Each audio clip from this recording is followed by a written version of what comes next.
Dengue fever. Dengue வைரஸை carry பண்ணுற கொசு கடிக்கிறது மூலயமா மனிதர்களுக்கு டெங்கு ஃபீவர் வந்து வருது. டெங்கு வைரஸ் ஒரு தொற்று வியாதி கிடையாது. ஸோ இது ஒரு பர்சன்ட்ட இருந்து இன்னொரு பர்சனுக்கு ஸ்ப்ரெட் ஆகாது. எந்த கண்டிஷனில் இது ஸ்ப்ரெட் ஆகும் அப்படின்னா, ப்ரெக்னென்ட் உமனுக்கு இந்த டெங்கு ஃபீவர் வரும்போது இது குழந்தைக்கு பாதிப்பை ஏற்படுத்தும். டெங்கு ஃபீவரில் என்ன சிம்டம்ஸ்லாம் இருக்கும்? ரேஷஸ் வரும், கண்ணுக்கு பின்னாடி ஒரு இன்டென்ஸான பெயின் வரும், நாசியா ஆர் வாமிட்டிங் இருக்கும், தசை மற்றும் எலும்பு மூட்டுகளில் வலி இருக்கும். ரொம்ப சிவியராக இருக்குது டெங்கு ஃபீவர் அப்படின்னா அப்போ என்ன சிம்டம்ஸ்லாம் இருக்கும்னா, வயிறு வலி, frequent vomiting, bleeding vomiting and மலத்தில் வந்து ரத்தப்போக்கு வரும் அண்ட் மூக்கில் மற்றும் ஈர்களில் இருந்து ரத்தம் வரும். டயக்னோசிஸ், பிளட் டெஸ்ட் எடுத்து பார்க்கணும், என்ன டைப் ஆஃப் வைரஸ் வந்துட்டு அஃபெக்ட் பண்ணியிருக்கு அப்படின்றத பார்க்கணும்.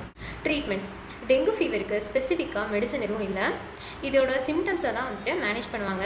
ஃபஸ்ட்டு ஒன்று வந்துட்டு பாடியை ஹைட்ரேட்டடாக வச்சுக்கணும், அதாவது ஃப்ளூயிட் வந்து நிறைய எடுத்துக்கணும். அண்ட் செகண்ட் ஒன்று வந்து ரொம்ப நல்லா ரெஸ்ட் எடுக்கணும்.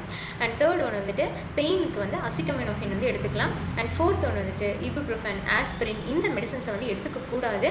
ஏன் அப்படின்னா இது வந்து இன்டர்னல் ப்ளீடிங்கை வந்துட்டு காஸ் பண்ணும். ப்ரிவென்ஷன், டெங்கு ஃபீவர் வராமல் இருக்க என்ன பண்ணணும்?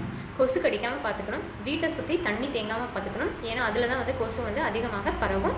அண்ட் தேர்ட் ஒன்று வந்துட்டு ட்ராவலிங் பண்ணும்போது அங்கே ஏதாவது இந்த தொற்று பரவல் வந்து அதிகமாக இருக்கா அப்படின்றது தெரிஞ்சுக்கிட்டு அதுக்கப்புறம் ட்ராவல் பண்ணுங்கள்.